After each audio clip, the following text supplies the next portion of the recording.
What's up? I'm Nick. I play in Citizen. This is some of the gear I use live. I would say 90% of the time I use this tube screamer. I run my amp pretty much completely clean and use the tube screamer for like all of my drive. I keep the drive like all the way down and the level all the way up, and it's pretty much just like, it works as like a boost for me. So that's on like almost all the time when we're playing. I use just like a regular Boss chorus ensemble. It just adds a little beef to like whatever I'm doing. Like if I'm doing a lead, most of the time I'm gonna use chorus. I just think it makes it sound better, you know? That coupled with the reverb, and I use the Nano Holy Grail reverb, just kind of makes like every lead stand out a little more.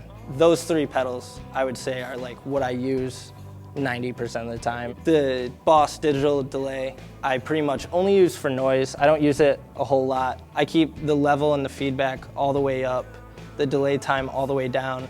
So then I just like hit a chord and it just makes noise. I got a Boss tuner here. You're gonna need a tuner if you're gonna rip some gigs. I think everybody else in my band uses a Polytune, which they seem to like a lot. So I feel like at some point I'll probably swap it out. This is the newest pedal I got, called the Freeze. Basically, I just hit a chord, step on it, stay stepping on it, and it just sustains that chord for however long I want, and you can like play over it. The same feature is on the Cathedral reverb that our other guitarist Rylan uses. When we play The Night I Drove Alone, I hit the first chord of the song and step on it pretty much the whole song and just play over it, just to back it up a little bit. This I got for Christmas from my parents. I was using a phaser for a while, and then I decided that I was gonna get a wah and use that instead. And I didn't really have any knowledge of you know, what makes one wah better. So my parents just kind of went for it and got me one that was like cheap, and it works super well. I use it probably more than I should in our set, and I just kind of use it when I feel like it. So I just got this MXR power system because we have an endorsement with MXR, and it turns out it doesn't fit underneath the pedal board.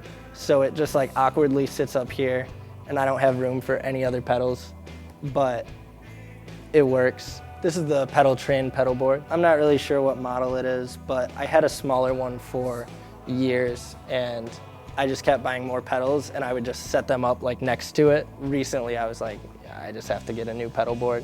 So this is pretty new. I'm pretty much always looking to expand pedal-wise. Over time I think that my pedal board will just keep getting bigger. I don't really have a fuzz that I like. I had a Big Muff, and I just didn't really like it, so I'm kind of in the market for a new fuzz pedal. Our guitarist Rylan says that the Hoof by Earthquaker Devices is a great one to look for, so kind of on the hunt for that. Pretty much every pedal I've gotten has been because I saw a band live that used it, or I looked up what a certain band used on a record. Lately, I've just been looking up basically what like Kevin Shields from My Bloody Valentine used. I'll never achieve those sounds, but if I can come close, then like I'll try. So that's kind of what I've been looking for as of late. All right, I'm playing a Fender Telecaster, and it's Mexican made.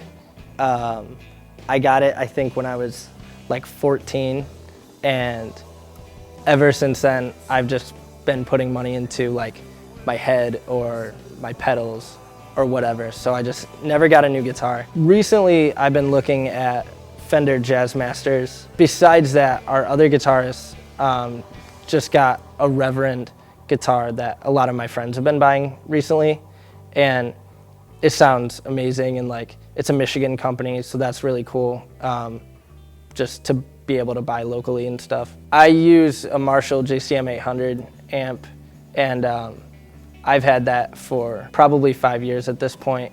We just ordered cabs from Janus. Actually, on the Wonder Years tour, Real Friends play Janus cabs. We played them for like a while, and just I got really comfortable with it, so we just like knew we had to order Janus cabs, and that's like an Indiana company, so it's like not too far from home, and they're just like great cabs, and they look super cool, so like they're super loud, so not much more you can ask for. Besides pedals, I use this Ebo And I got this a little while back, like right before we left for tour, and it was just kind of on a whim, like I didn't really know much about it, but I had seen a couple bands use it, and it just ended up being really cool. I think that it's gonna play a big role in like whatever we do next, just to back things up. But you just hit this switch, and it lights up, and it just sustains whatever note you're on, and it kind of sounds like a bow.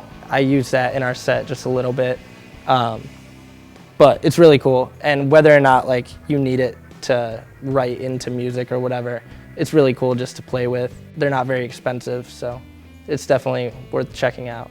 I don't really use any sites that tell me much about pedals besides just like Google searching. I feel like I always end up at like Gear Sluts. That kind of tells me what I need to know, but it's just a forum, so like anybody can say anything, and like everybody has different preferences. Yeah, it's like, it's not always about spending money. Watch bands live, see what they're using, use the internet, and like figure out what other people think about it. Yeah, that's pretty much it.